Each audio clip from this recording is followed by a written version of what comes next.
Om Sadashiva Samarambam Shankaracharya Madhyamam Asmadacharya Paryantam Vande Guru Paramparam. Om Shanti Shanti Shanti Om. Namaste. Welcome, my friends. And we have the big picture from Swami Paramarthananda.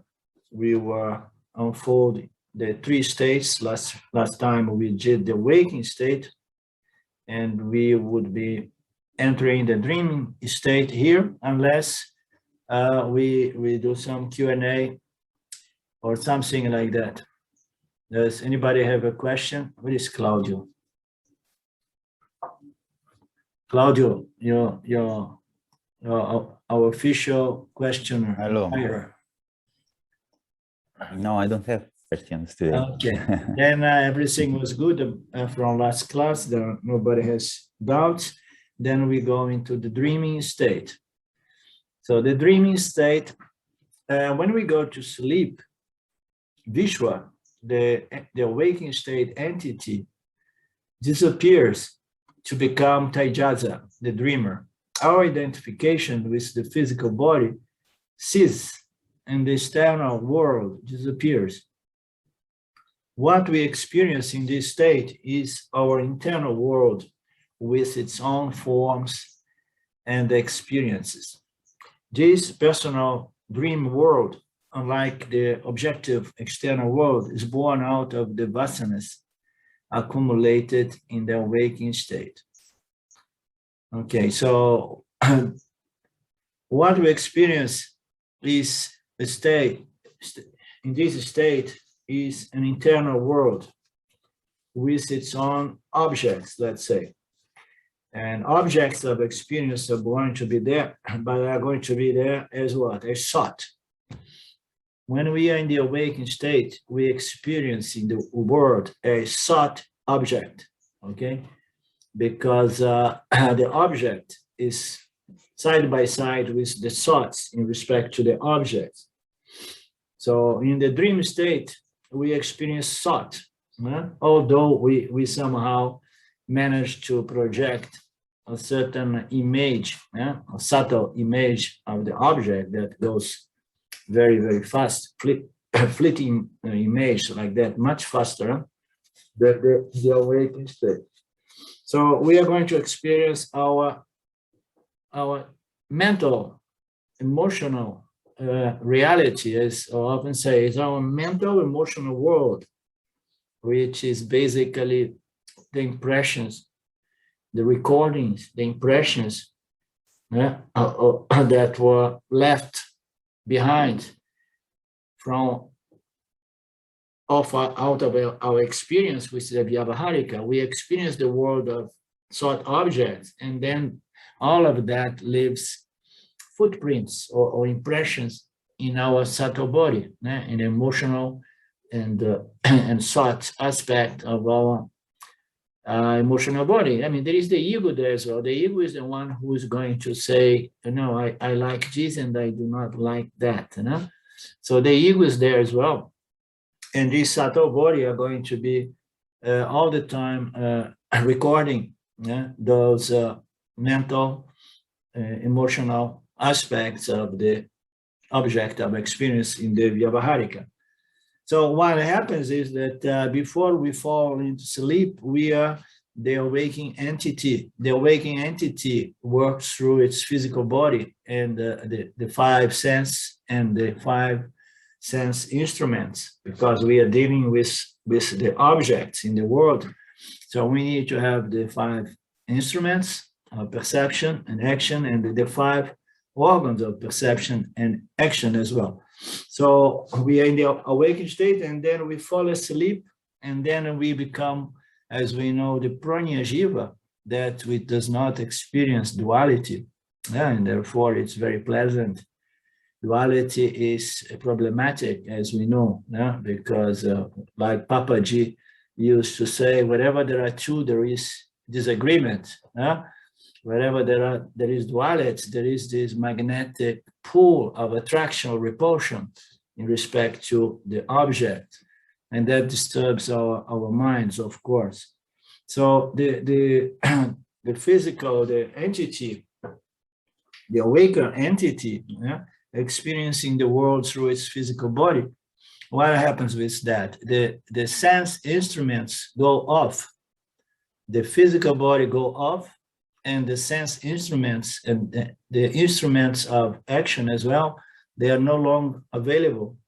But the dreamer, when the dreamer comes from the deep sleep, the dreamer finds itself with another body, which is the subtle body. And then with the subtle body, he does not have the sense instruments, but he has the sense organs. The sense organs are going to shine, to reflect the subtle object, the mental emotional world of objects. Okay, so everything is going to be still showing because we still have our sense organs available, and there is a lot of impressions, that was deposit there, vasanas, they're all there. Ooh, yeah, I have such a day today, and so on, and I wish this, I wish that. And those impressions often influence our dreams, the quality and the objects that we experience in the dream state. So we're going to experience the content of our own vasanas, our own dreams and desires, and unfinished business or conflicting memories or impressions. So all of that tends to pop up, but sometimes there are some mental material that pops up, and it may be from even a past incarnation, as we know. So everything remains there in the causal body, our body of impressions, of subtle memories, and sometimes, somehow, Shwara knows all about that. It releases itself in the dream state, and then one looks and says, "Oh, it's just a dream." And then when you see there are some of these mental, emotional, very subtle impressions that begins popping up in the awakening state. Yeah, you see it very often with people who have gone through a lot of traumatic experience. It takes time until it starts emerging or coming up in one's conscious mind in the awakening state. So we're gonna experience what we have. If we have a lot of good sanchita karmas, let's say good punyas, a lot of good impressions because we lived a beautiful dharmic life.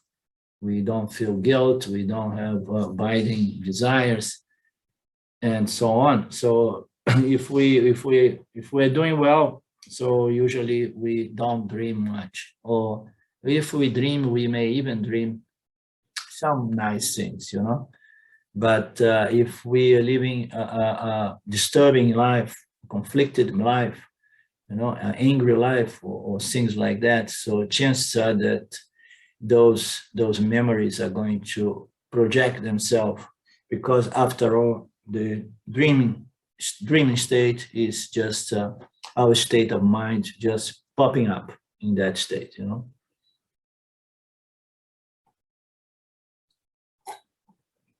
And of course, it is a personal dream. It's a personal world. Why? Because although we are the same jiva with desires and fears, likes and dislikes moving our lives, but we have different sets of likes and dislikes, which makes us hold impressions slightly different one from another, but basically it's more or less the same. The objects of the world is exactly what we know, and whether we like it or we like it a little bit or a lot, or have a huge dislike. So it's going to be different a little bit, but it's all about that. It's somewhat, it is a private world, but it's not something unique, I'd say, because we are all experience the same objects, and then in the dream states, we recycle those objects from the Vyavaharika, and we project them in the Pratibhasika. But they are the same objects, more or less. But the only difference is that we add value to the objects slightly different from one another. And then we're going to have different relationships with the objects and different vasanas altogether. Orlando? Yep. I was just going to say, then there's the whole, thing of interpreting your dreams, and but there's a lot of different ways to interpret them, so it's hard to say, but it's interesting to look at that, Yeah. So. Yeah, the dreams, it says something about our apparent nature, or secondary apparent nature, our mental condition. The dream is going to say a little bit about that. And it's okay to venture a little bit in that field, but ultimately what happens is that it does not have really great value. You can see a little bit yourself better, but the problem in general is that the dreamer, it's discriminating or discerning capability is not the same as the awaker. And usually we can see the dream in retrospective. And a lot of the time it's already fading, and then we already somehow reshaping it, you understand? So it does not offer great spiritual value. And but some people like, and some people seem to find value. So it all depends. So Papaji as well, I'm remembering Papaji today. Papaji used to say, forget about what's in there in your mind, because it does not have much value. It's like throwing up. When you throw up in a bad dream or something like that, when you throw up your lunch, you don't go there to examine your vomit, to see exactly what is in there and so on, So this is another angle. You just see, oh, this is a dream, and it was a bad dream, and it means to say that there is some conflicts in there, and I have to look into my life and see what kind of conflicts I have in my awakening state that I need to work on, you understand? So to that extent is good, yeah. But it can become a distraction as well. That's why I'm just mentioning a little bit about that.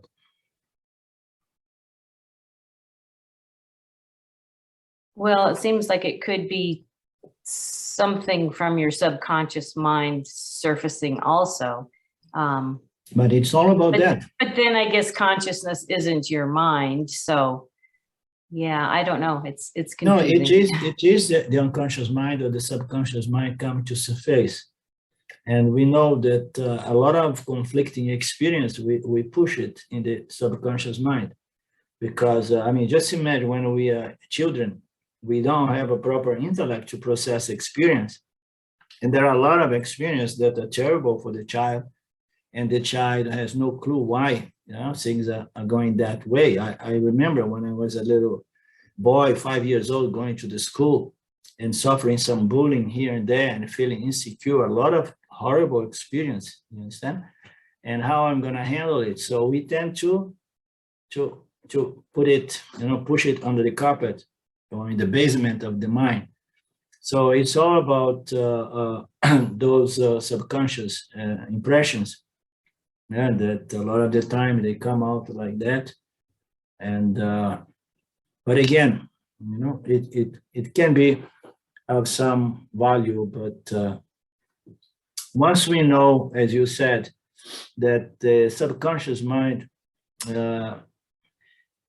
my vasanas and so on, they cannot really be objectified, but I can understand them a little bit by inference as it shows up in the awakened state as my life's mental condition. And then in the awakened state, we have a better intellect to deal and to draw a good inference, you know. The problem with the dream state is that our intellect is poor there. It's not really, you know, very smart. So then you have to have your book with you and taking notes immediately.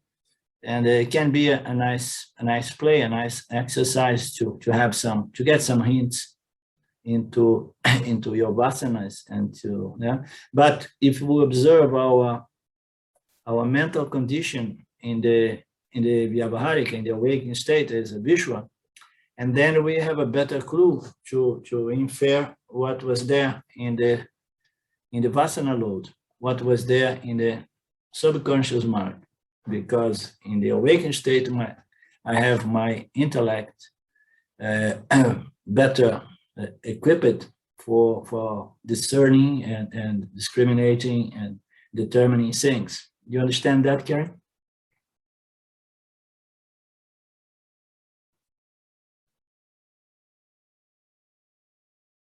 The dream world may be very similar to the external world, with roads, buildings, people, the sky, sun, and moon. We will also have a dream body that may engage in various projected activities. This internal dream world will seem very real to us while in the dream, of course. It's not until we awaken that we realize it was only just a dream, a projection inside our mind. And this is the most important thing to understand, that this dream world, it is a reflection or a projection, depend on the analogy, you know. In this sense, it is a reflection in the mind, this dream world. And it's so easy for us to understand that is a reflection in the mind. Why? Because it is my mind. It came out of me. Nobody has experienced during that hour. You can ask everybody in your home, have you experienced this and this and this? They say no. And then we know, no, it belongs to me. It is a reflection in my own mind. So it is the mind reflecting, you know, thoughts, and it makes up the dream world, which seems very absolutely real during the dream. We have no doubt. And then we have to take the parallel. That's why this analogy is so important in Vedanta. So what is the common denominator between the dream world and the awakened world? You know, is the common denomination is that both are reflections in consciousness. So one is the reflection in my mind as a dreamer, and the other is a reflection in my mind as a waker. You understand? So the world we see outside, basically, they are just the 5 elements. Have you thought about that? Nothing but the 5 elements. There's nothing. So we superimpose names and values to everything, and then this world is going to, you know, reflect in our mind, and then we find it to be real because it is structured differently, but they exist out of thought. You understand? It's thought that we carry, that we keep, you know, as in the macrocosmic. So in both states, the world is just a dream. One is a subtle dream, and one is a less subtle dream, or a little more dense dream, because it's a dream. It's a dream of Jiva and Ishvara together, because Ishvara only projects the elements there, and then the Jivas are going to add value to all of this, and then the Jiva are going to interact with the elements as if the elements have intrinsic, distinct values, you know, configuration from configuration. So in either case, it's just a reflection in consciousness. One is a reflection in the micro consciousness of the Jiva Atma, the Atma of the Jiva. It's going to reflect. And the other is a reflection in Maya. Maya, the macrocosmic apparatus, that is reflect, and then it reflects in the mind of the jiva in the awakened state. So it reflects in mind of the universe, and then the universe is going to reflect in the mind of the jiva in the awakened state. So both are just reflections, you understand? Or projections of Maya.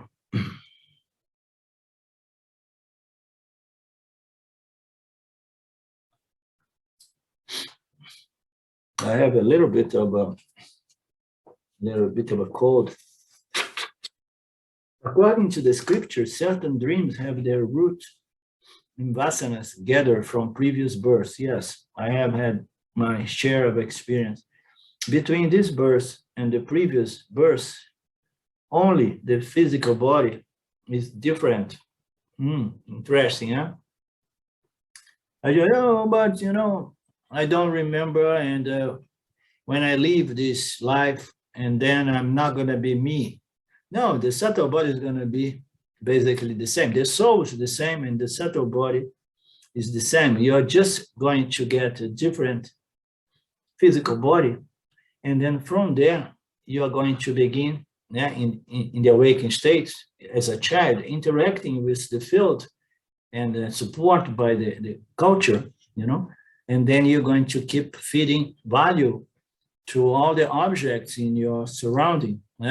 So, but basically it's the same soul and the same subtle body, but as we know, nothing remains the same from moment to a moment. So the subtle body, the mind and the intellect, and the ego of the Jivatma is in constant flux of modification. Then we keep changing as we grow up, and then as we grow old, and then we end up crystallizing some vasanas that are hard to go, because they become like addictions. And then those vasanas, they become those binding vasanas that we carry into our next birth. So it's just vasanas. The dreams of vasanas that we gather from previous births. Between these births and the previous births, only the physical body is the same. We come here with our vasana load, and we carry it from the previous incarnation, which was vasanas that we began with, other vasanas from even more previous incarnation. The subtle body remains the same, which is why the Bhagavad Gita says that rebirth is like change one's clothes. So the subtle body remains the same. But as I said before, it's all the time change. The vasanas are more or less the same, but even our vasana load is in a constant flow of modification as well. What we do with Vedanta, we are trying to cultivate and develop Vedantic spiritual vasanas, isn't it? So we make an effort to develop spiritual vasanas. So vasanas are being reshaped. Our causal body program is being reshaped again and again. We have a certain free will that allows us to somehow choose certain directions in our lives. And when you see, you have a totally new mind. It can be a samsaric mind. Oh, I was totally into this, and now I'm totally into that. It's all samsara, but now I am this new person, like someone who, I met someone that was communist when I was young, and he was a young man as well. And then 20, 30 years later on, he became a not communist, but a capitalist. So how you explain that? Understand? Because we change. I remember someone that used to say, like, the good thing in life is that you can always change your mind. So I don't know how good it is, but it is a fact. And we want to change our vasana load by cultivating Vedantic vasanas and spiritual vasanas. So the subtle body remains the same from one incarnation to another. Yes and no, because even the subtle body, it exhausts some vasanas between births as well. It's said there is some exhaustion, no? Burning of vasanas. Only the physical body is different. The subtle body remains more or less the same, and that's why in Bhagavad Gita, Lord Krishna says that rebirth is like changing one's clothes. Right on. It's just a new physical body, a new physical vehicle with its physical instruments of action and reception. So, and then we can give continuity to our growth, so our vasana processing. You know, we come here to process karma. Yeah? We have our karma, and then we have to exhaust some or enjoy some punya, you know? And then exhaust some papa, and life goes on. Huh? So we need a new vehicle to carry on. And then we keep processing and changing the subtle body from moment to moment as well. Therefore, it's possible for old vasanas to come into play, and not just in sleep. Of course not.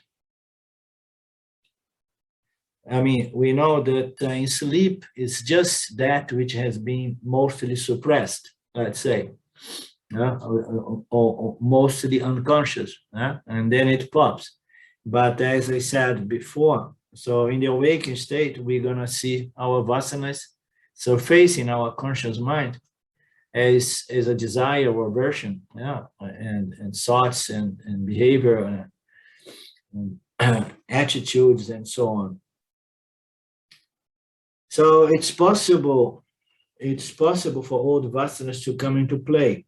And not just in dream, when we are dreaming, sleeping, so vasanas can project themselves, but we are well aware that our vasanas are playing us during the awakening state as well. We are being played by vasanas. Vasanas are pushing us around or directing our field of experience, our experience,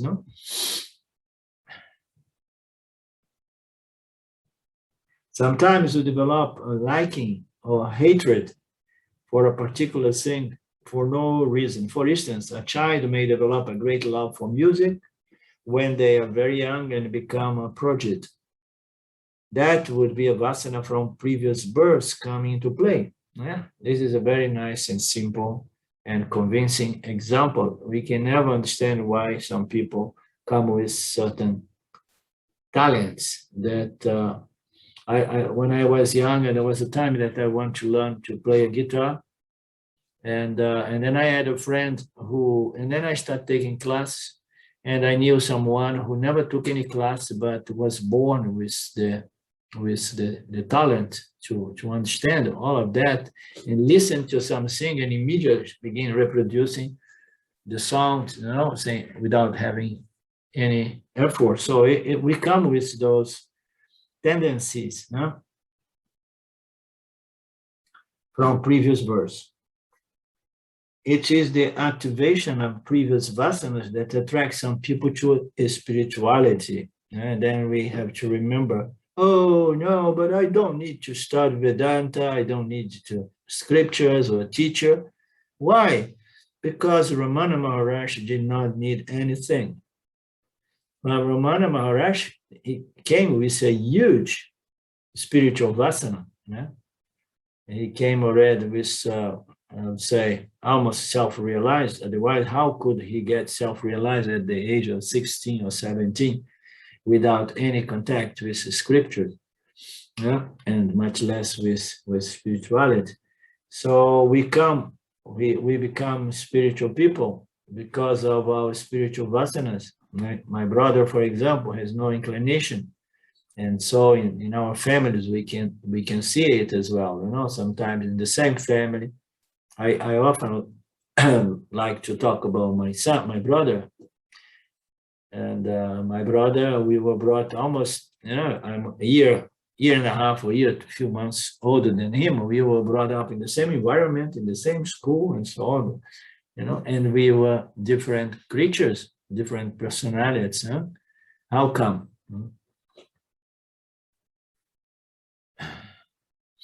So the vasanas can play a contributory role in awakening, in the awakened state, and a significant role in the dreaming state.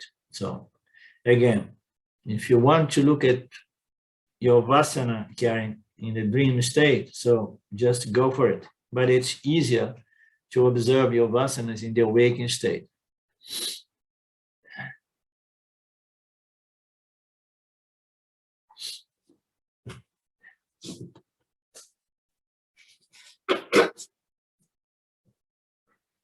Now we go. Carlin, Yep. I've heard people talk about, oh, he's an old soul, or oh, what a new soul, or there are no old and new souls, are there?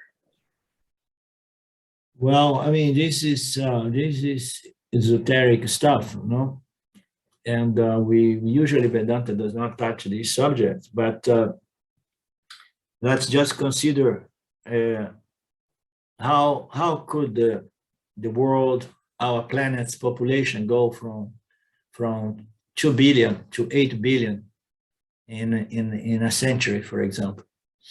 So it means to say we have 6 billion more souls incarnating in this country, in this planet. So where did those souls come from? Huh? Have you thought about that? Well, I did. And I was thinking that we're so earth-centric, and it's possible that souls, they go through the ringer, and then they go through the ringer again, and then they go through the ringer again. I can't imagine that the subtle bodies are born. I would think there's a macrocosmic subtle body and there's a mix.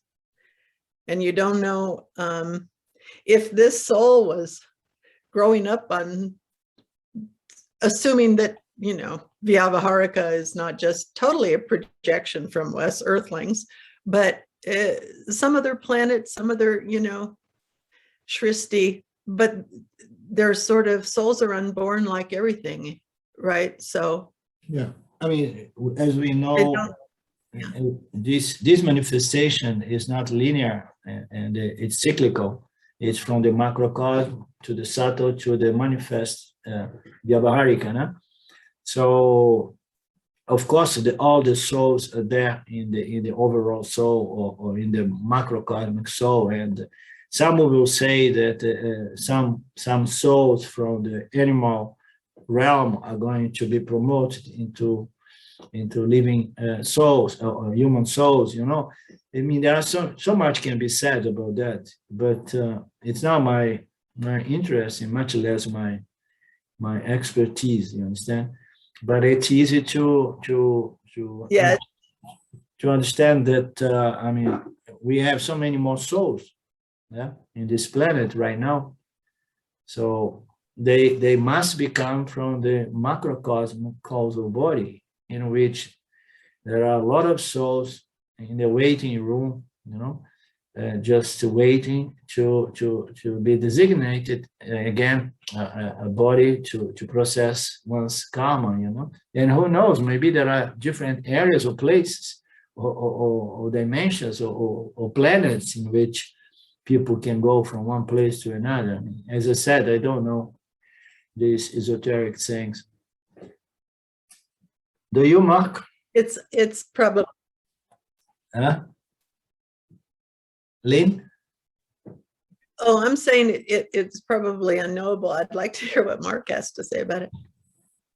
I don't have a great deal to say about it. I don't know. I've heard about the 14 lokas. So I imagine souls are going between the different lokas depending on their state of evolution. I've heard that, you go to a higher loka, you use up your puna karma, and then you come back to this loka. Yeah. Like you say, they're obviously there in causal macrocosmic body, Yeah. waiting. Yeah. And who knows how long we die. When we die, who knows how long we're actually dead for before we reincarnate. Mm. So it's, like you say, it's not a linear thing.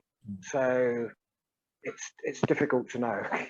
Yeah. It probably, when they say old soul, just a signifier of some value of wisdom, something like that.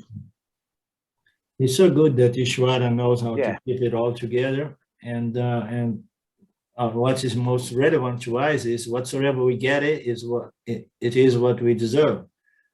So if we are here, it's because we deserve to be here, you know, and to enjoy and to suffer the ups and downs of life. And all the rest is not really relevant. Vedanta does not even go much into the 14 lokas. And this is something that I haven't had the opportunity to talk to Swami Paramarthananda about. But in the past, I spoke to Ramji, to James about it. And so if we go into these different lokas, if any soul goes into this lokas, the subtle lokas, or the more dense, lokas, and so can we process karma there and keep growing, And the answer from James was no. You're going to only exhaust punya and papa because you're going to be experiencing the manifestation, your mental emotional condition, the manifestation of your mind subjectively. You're going to vibrate in one of these heavens or hells, so to speak. So if those lokas do not really serve the purpose of processing karma, so it's just something that you're going to have an experience more or less like in the dream state, that it's nice to have celestial dreams and it's not nice to have nightmares. So I tend to see these lokas more or less like that, But as I said, sometimes I hear Swami Paramarthananda talk about those things. It seems almost that the soul has a free will there, and it's having satsangs here and there. Who knows, I mean, I don't know. I should one of these days contact Paramarthananda. I have to begin writing my questions down about the causal body and etc. Right, Karen?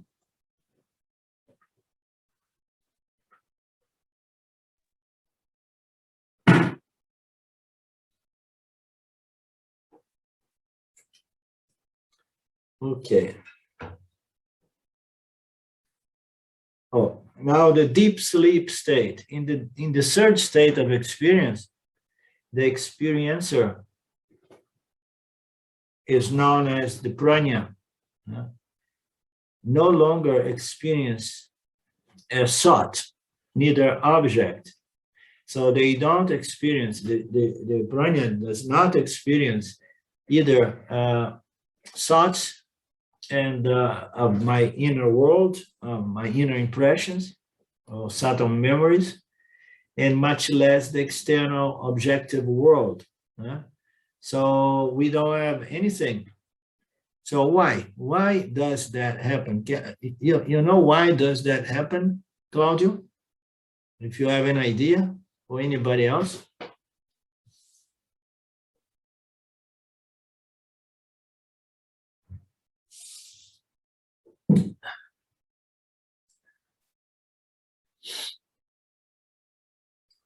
Okay, my take. You're going to say something, Mark? I was going to say, I think the subtle body has resolved itself into the causal body. Yeah. And because the subtle body has resolved itself, the gross body is no longer functioning, because it only functions through the subtle body. Yeah. Yeah. So my take, based on my studies and contemplations and insights, is that when we are in the waking state, we have our our subtle body, and it is in contact with the Vyavaharika, with the external world, and the subtle body is constituted by the three energies, three gunas, but it has a lot of sattva.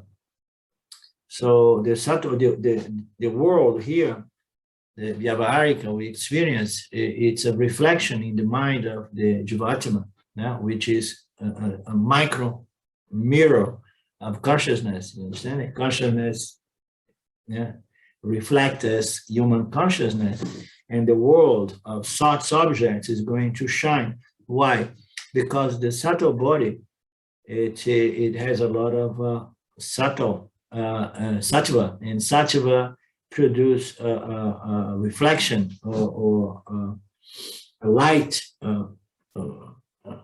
shininess, or so it shines with in contact consciousness with the subtle body in the wake state shines, and then when the jiva becomes the Vishwa becomes Taijasa, the subtle body, it holds its quality of reflection. Okay, it continues having a lot of reflectivity, but it does not have anymore the instruments to contact the world, because the ego there is a different kind of ego, but it's not the ego of the Vishwa. So the intellect and everything is no longer available as a Vishwa, but it is still reflect, it still shines. So we have to remember Taijasa means literally means the shining one. So it shines what? Consciousness shines pretty well in the dream sleep state, in the Taijasa, it shines. You see, consciousness has something, a certain affinity with sattva, and every time it pervades the subtle body, and the subtle body has a certain amount of sattva, it shines, reflecting the world. Okay, and then when we move into the Taijasa, we still have at our disposal a lot of sattva. And consciousness is going to pervade, since it's all pervading, and it's going to shine again or reflect. But since we don't have anymore the physical instruments of perception, and we cannot really reflect the world out there, but we reflect what? We reflect our inner impressions, okay, vasanas. And then what happened with the deep sleep? The deep sleep is when the Vishwa or the Taijasa somehow it lose sattva guna. You understand? I mean, we know that in order for us to go to sleep, we need to develop tamas. We need to. If we are a bit too rajasic, and we want, oh, tomorrow I have a big day, I need to sleep at least 6-7 hours today, and I go to bed. But I had a very intense day, and then I can't slow down. There is too much rajas, and then I have to wait. Come on, Thomas, take over my mind. So let me meditate, let me breathe. I need you, I need to sleep.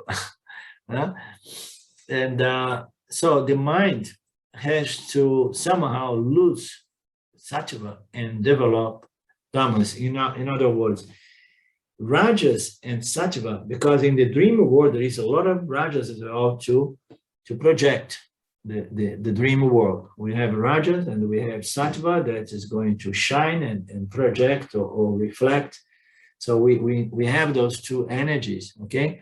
But in order for us to go into deep sleep, so rajas and sattva needs to be converted or changed. A good chunk of it has to go to become tamas. And then when the subtle body lose sattva and rajas, it becomes very tamasic. And then the subtle body being very tamasic, it offers no reflection. You understand? It no longer shines with consciousness. Consciousness shines with subtle bodies because it has a kind of affection with sattva guna, so to speak. So now the subtle body was losing sattva and rajas and becomes more dominated by tamas. And then what happens? The fundamental, the primordial reflection, which is the primordial duality, which is the ego and the world, the subject, individual subject, and the objects, subject and object. This duality does not arise, it does not come up because I don't have, my sattva went down, my rajas as well, and then I became more and more tamasic. And then technically, or another way to look at it is the subtle body disappears or unfolds back into the causal body, as Mark said, right, Mark?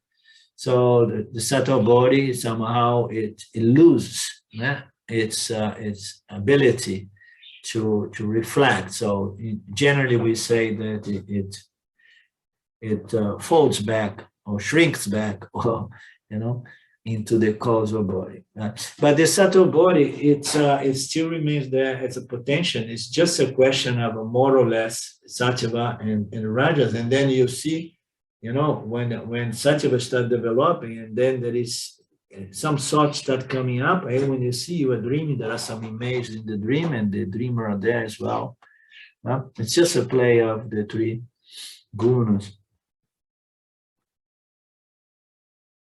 This is because we are not functioning through the gross body and the sense organs, and the mind is also dormant. So the vasanas are not activated.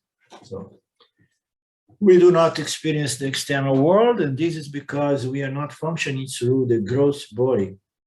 So we have to, the subtle body has to be really activated. But there is something interesting about this, and I think I mentioned to you guys already before, is that the subtle body, we are not functioning through the gross body, and the sense organs and the mind are also dormant. They are dormant.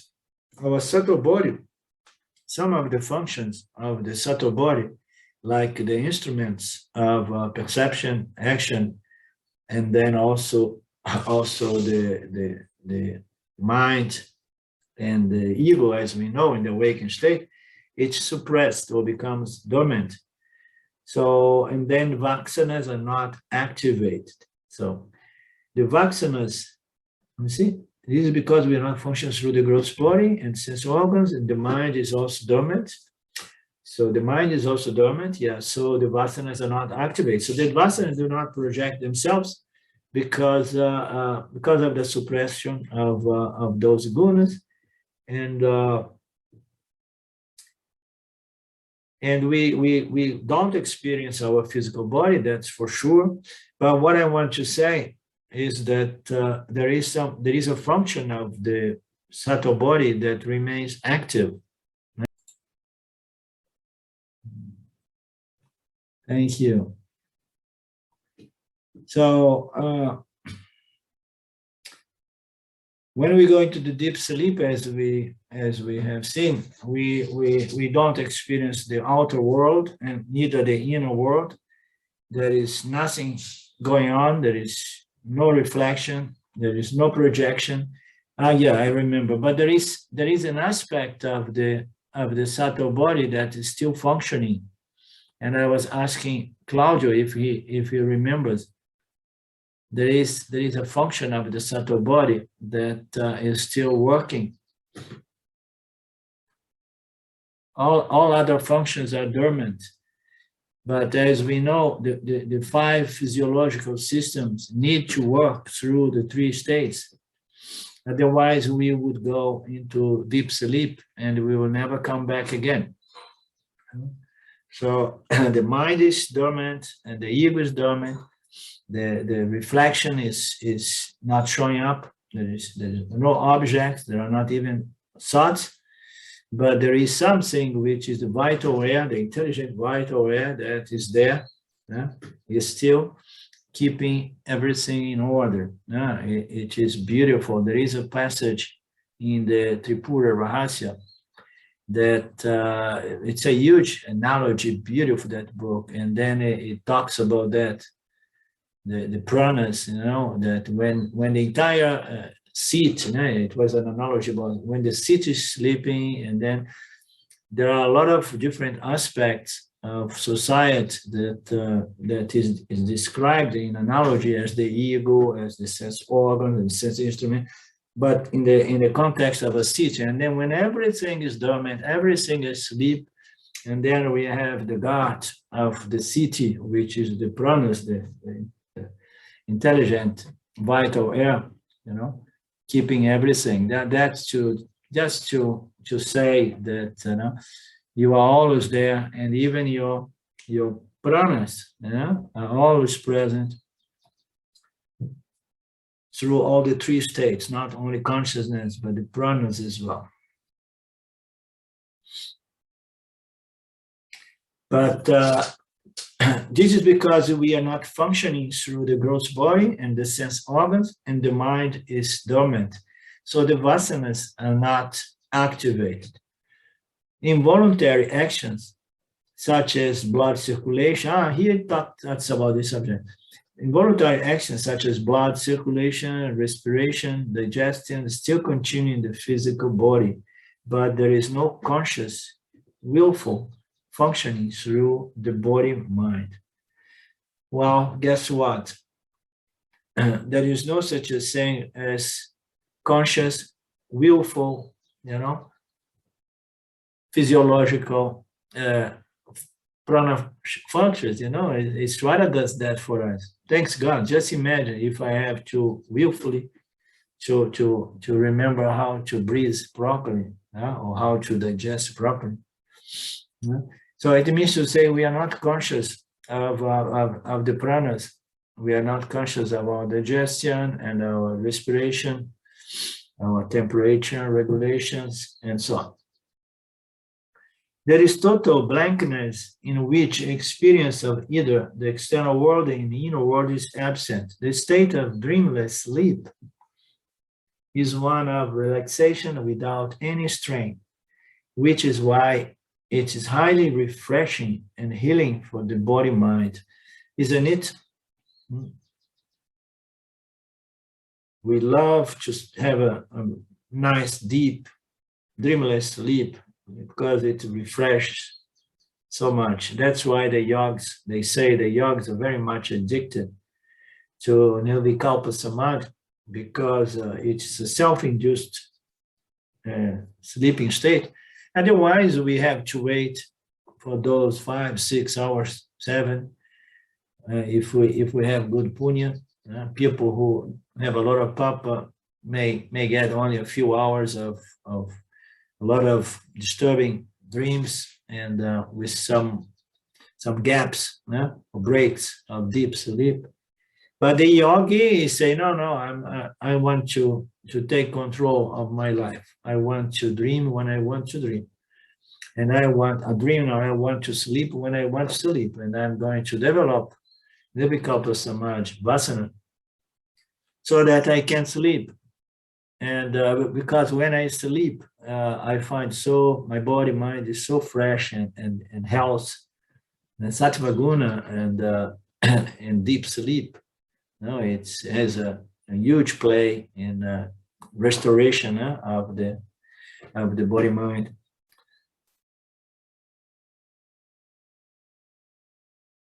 The teaching of the three states is an important one in Vedanta, because the physical, subtle, and causal bodies function together.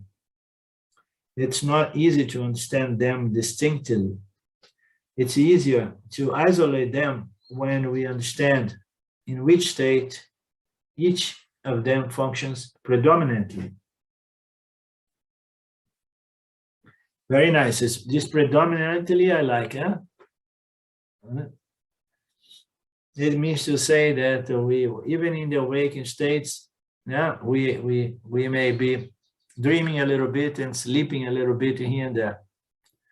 So what is the sleeping aspect of the awakened state? At those moments that the mind is resolved with no thought/object, that is referred often as the sleeping aspect of the awakening state, you know? And that is also what we often refer as Sahaja Samadhi, which is the mind is properly resolved in the awakened state, and it's not producing, you know, a lot of thoughts and objects. You know, it's one is kind of. I mean, we remember Ramana Maharaj. People used to say that he used to sit and with open eyes. We can see some videos, old videos, and he's staring. He's just looking into space, and he's just like, you know, like that. And so he's sleeping.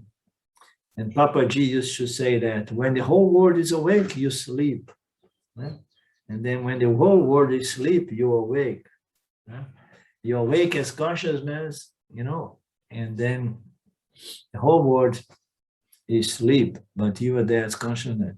And then when the whole world is awake, you just sleep for the world, you know, and remains, you know, with a resolved mind, you know, focused on your true nature as consciousness, unless you have some errands to run, as we say in the USA, you know, some business waiting for us. So in which state, each one of these three states functions predominantly. The awakened state is an ideal state in which to get understanding of the gross body, because that is our primary focus and means of contact the world. In the dreaming state, the subtle body plays a predominant role as the various vasanas play out in our dreams. In this state, we can understand the functioning of the subtle body. That goes for your statement, Karen. Here it say that the dream state is good because you can get a certain understanding of the functioning. In this state, we can understand the functioning of the subtle body. Is that what it says in the dream state?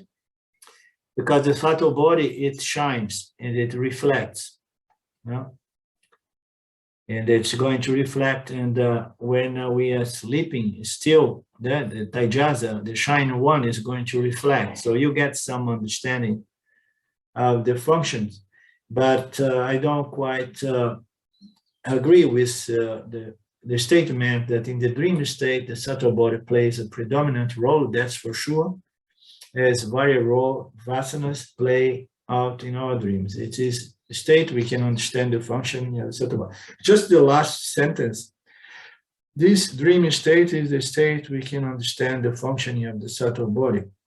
Okay, we can understand the functioning of the subtle body more clearly in the awakened state, to my understanding. Understand? Because as I said, the intellect is it has its faculties fully at one's disposal. But in the dream state, in retrospective, you can say, okay, so I was not there as a waker. There was no this Vyavaharika world, but still there was a world there, and then I can get a certain understanding that I have a subtle body. You know? Otherwise, I think, no, it's all about my physical body and the body of all other beings, the inert beings and the other sentient beings. But when I am dreaming, and then I can say that, oh, this is the functioning of my subtle body is just to shine and project this world of thoughts. Therefore, the subtle body plays a predominant role, you know? And as we know in the awakened state, the subtle body still plays that role, because it's not in the physical body that the I am thought arise, and it's not in the physical body that the object thoughts arise. So they arise in the subtle body. But if we don't understand that, we say, no, I am this physical body, you know, and the mind is the brain, or brain is the mind, you know. And then we may not have the subtlety to understand that we function through our subtle body in the waking state. But then in the dream state, we, you know, we cannot, I mean, more easily we can understand that there is something there, which is a body, a mental body, you know, which is not the physical body. But yet, people, they don't have the subtlety of mind to get to understand the subtle body, the way it plays all the time, you know, shining, reflecting all the thoughts of the world as the world appears to us. It says that in the awakened state, the gross body is our primary focus, because we have to see the world through the sense instruments, right? And then we have to use this body, and then we are more focused on our instrument of experience. But the instrument of experience of the waker is the body-mind complex, as we say, because the physical body explains nothing, but somehow we overlook the subtle body, because we think that the physical body is seen, hearing, etc., etc., etc. We don't understand that it's just a meatloaf, you know. It's just the elements. Huh?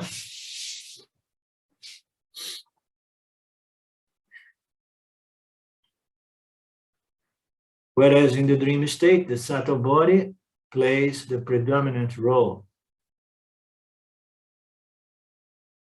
But the point I want to make here is that experience, it's only possible experience, and that was my question to James long ago.